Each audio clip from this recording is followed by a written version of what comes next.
सागर नगर निगम में कार्यरत कर्मचारियों को बीते 3 माह से वेतन का भुगतान नहीं हुआ है और इसको लेकर कर्मचारियों में खासा आक्रोश है। निगम कर्मचारी सूदखोरों के भरोसे जीवन यापन करने के लिए विवश है। पीड़ा से जूझते हुए निगम कर्मचारियों ने कर्मचारी संघ के अध्यक्ष हरेंद्र खटीक के नेतृत्व में आज गौर मूर्ति 3 बत्ती पर श्री हनुमान जी महाराज को ज्ञापन सौंपते हुए शासन प्रशासन को सद्बुद्धि प्रदान करने की गुहार लगाई। निगम कर्मचारियों ने इस दौरान नगर निगम आयुक्त और जनप्रतिनिधियों के खिलाफ जमकर नारेबाजी करते हुए अपनी पीड़ा को व्यक्त किया। 3 माह तक वेतन का भुगतान न दे पाने की स्थिति में नगर निगम कार्यालय कैसे पहुंचा, ऐसी तर्क पर कर्मचारियों का तल्ख जवाब था कि शायद मोहन यादव सरकार ने इसलिए नगर निगम आयुक्त का स्थानांतरण निरस्त किया है कि वह बिना वेतन के कर्मचारियों से काम लेने में सफल रहे हैं। जिस तरह से प्रदेश की भाजपा सरकार को निगम कर्मचारियों ने आज कोसा है, उसे देखकर यह कहा जा सकता है कि हालात बद से बदतर हो चुके हैं। नगर निगम प्रशासन जहां एक ओर जमकर निर्माण कार्य कराने में व्यस्त है, वहीं दूसरी तरफ तैनात कर्मचारी दाने दाने को मोहताज हो गए हैं। सरकार की बदहाली आज गौर मूर्ति 3 बत्ती पर देखने को मिली, जहां कर्मचारियों ने निगम आयुक्त से लेकर जनप्रतिनिधि यहां तक कि प्रदेश के मुख्यमंत्री को भी जमकर खरी खोटी सुनाई। ई अटेंडेंस के माध्यम से सुबह 10 बजे से कर्मचारियों को बुलाया जाता है और शाम 6 बजे के बाद छोड़ा जाता है, वह भी तब जब 3 माह से ज़्यादा का समय बिना वेतन के बीत गया होगा। ऐसे हालात को जानकर शहर की आम जनता भी अब निगम प्रशासन की कार्य प्रणाली पर सवाल उठा रही है।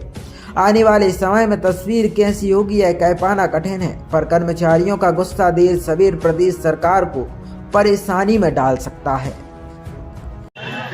नगर निगम कर्मचारियों को विगत 3 माह से वेतन नहीं मिला और लगभग 2023 से जब से निगम कमिश्नर जी आए तो हम लोगों की देनदारियाँ लंबित डली हैं। आज दिनांक 30-40 कर्मचारी रिटायरमेंट हो गया, लेकिन उनका आज तक भुगतान नहीं हुआ। बेचारे उनके आज भरण पोषण बच्चों का और उनके घर में आर्थिक स्थिति बहुत ज़्यादा खराब हो चुकी है। इन्हीं बातों को लेकर आज हम लोगों ने कई बार ज्ञापन भी दिया, लेकिन ज्ञापन में समझौता के बाद भी उन चीज़ों पर आजकल निगम प्रशासन ने कोई अमल नहीं किया। इसलिए आज कर्मचारियों में बहुत ज़्यादा रोष है और हम लोग आज ये डिसाइड किया है कि हम कर्मचारी समस्त शांतिवादी तरीके से हम अपने चरणबद्ध आंदोलन आज से शुरू करने वाले हैं और जब तक कि हमारी देनदारियाँ पूरी नहीं होंगी तब तक हमारा आंदोलन जारी रहेगा। आज क्या करने वाले हैं? आज हम लोग भगवान जब प्रशासन हमारा कोई ना जनप्रतिनिधि ना कोई जिम्मेदार कोई हमारा जब सुन लेने वाला नहीं है तो हम भगवान की शरण में आए हैं और भगवान हनुमान जी के समक्ष हम लोग अपना मांग पत्र प्रस्तुत कर रहे हैं और इसी श्रृंखला में आज पहले चरण में हम लोग भगवान जी के दरबार में अपनी मांग रख रहे हैं। भाई नगर निगम के कर्मचारियों को 3 माह से वेतन नहीं मिला। अब हर आदमी की परिवार जो यहाँ कर्मचारी नौकरी कर रहा है वो वेतन ही पे निर्भर है। बच्चों की फीस नहीं दे पा रहे, जो लोन लिए हैं वो नहीं दे पा रहे हैं और इस आशय में हम लोगों ने जो चुने हुए जनप्रतिनिधि हैं और हमारे प्रशासनिक अधिकारी हैं उन सबसे गुहार लगाई और कोई सुनने वाला नहीं है यहाँ। और हमें हमारी जो ड्यूटीज़ हैं, जो हमें काम है वो हम कर ही रहे हैं। इसके बावजूद जब ये स्थिति बनी कि हमारे लिए कोई स्थिति समझ में नहीं आई तो हमने कहा भगवान की शरण में चलो। तो इसलिए आज हम लोगों ने हनुमान जी महाराज के चरणों में ज्ञापन अपना प्रेषित किया है और उनसे प्रार्थना कर रहे हैं कि इन अधिकारियों को और लोगों को सद्बुद्धि दें, जिससे कि जो हमारे निगम कर्मचारी हैं उनका परिवार चल सके, वो अपने बच्चों की व्यवस्था कर सके, खा सके। भाई जो ज्ञापन भगवान जी को हनुमान जी को दिया गया है, इसके बाद शांत रहेंगे कि अगला कदम और अगला कदम हम लोग हर दिन गांधीवादी तरीके से निर्धारित करेंगे।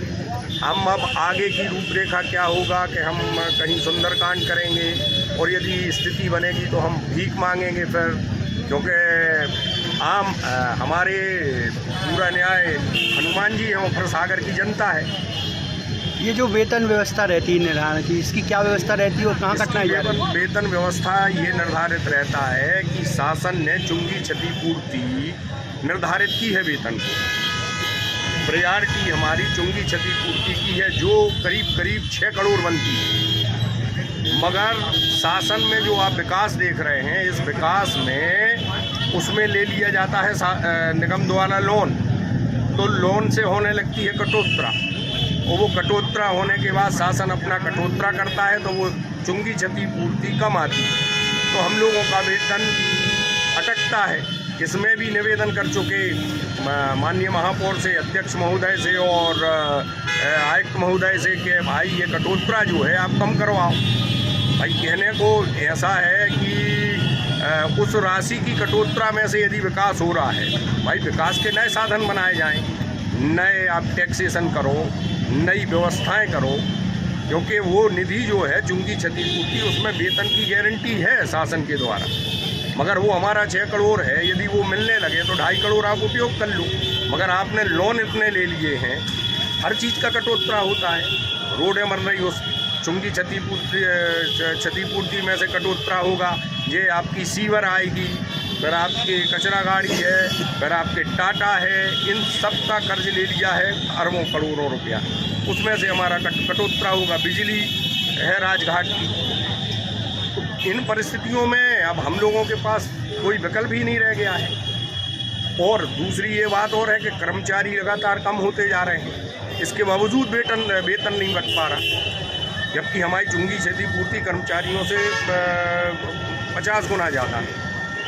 आप नई नियुक्ति कर नहीं रहे, शासन नए स्थान पे हमारे कर्मचारी लिए नहीं जा रहे, तो पूरी एक ये स्थिति है कि कर्मचारी विरोधी चौतरफा से माहौल है, कोई सुनने वाला नहीं है। तो अब हम लोग सिर्फ बब्बा की शरण के अलावा कोई हमें दूसरी शरण दिखती नहीं। ईश्वर ही से प्रार्थना करें।